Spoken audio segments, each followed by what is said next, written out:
నమస్తే ఫ్రెండ్స్, ఈరోజు వంకాయ ఫ్రై చేసి మీ ముందుకు తీసుకొచ్చానండి. వేడి వేడి అన్నంలో వంకాయ ఫ్రై వేసుకొని తింటే చాలా అంటే చాలా టేస్ట్గా ఉంటుంది. లేత వంకాయలను తీసుకున్నాను. మంచి వంకాయలను ఎంచి తీసుకోవాలి.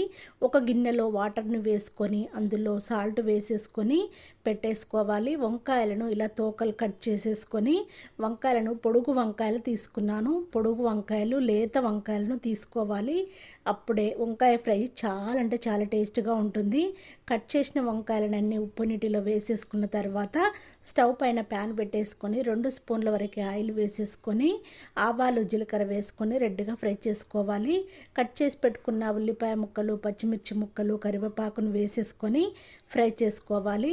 1 స్పూన్ వరకు కసూరి మెంతి అంటే ఎండబెట్టిన మెంతి ఆకండి, చేయితో నలిపి వేసేసుకోవాలి. ఇది వేయడం వల్ల వంకాయ ఫ్రై చాలా టేస్ట్ ఉంటుంది. మొత్తం మిక్స్ అయ్యేలా కలుపుకున్న తర్వాత 1 స్పూను అల్లం వెల్లిగడ్డ పేస్ట్ వేసేసుకొని పచ్చివాసన పోయే వరకు ఫ్రై చేసుకోవాలి. 1 స్పూను పసుపు వేసేసుకొని మొత్తం మిక్స్ అయ్యేలా కలుపుకోవాలి. కట్ చేసి పెట్టుకున్న వంకాయ ముక్కల్ని వేసేసుకోవాలి. వంకాయ ముక్కలు ఉప్పు నీటిలో తీసేసి మళ్ళీ ఒకసారి కడిగి వేసేసుకోవాలి. మొత్తము మిక్స్ అయ్యేలా కలుపుకున్న తర్వాత మూత పెట్టేసుకొని ఒక 5 మినిట్స్ ఉడికించుకోవాలి. 5 మినిట్స్ తర్వాత మూత తీసుకొని కలుపుకొని 1 స్పూన్ వరకు సాల్ట్ని వేసేసుకోవాలి.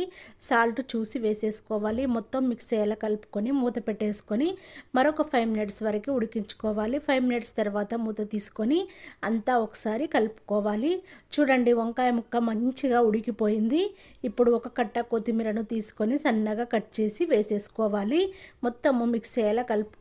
ఎంతో టేస్ట్గా ఉండే వంకాయ ఫ్రై రెడీ అయిపోయింది.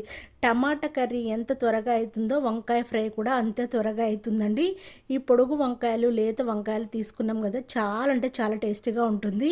నేను చేసిన ఈ వీడియో నచ్చినట్టయితే వెంటనే షేర్ చేయండి.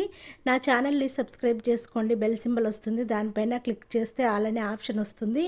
ఇంకా లేట్ ఎందుకండి.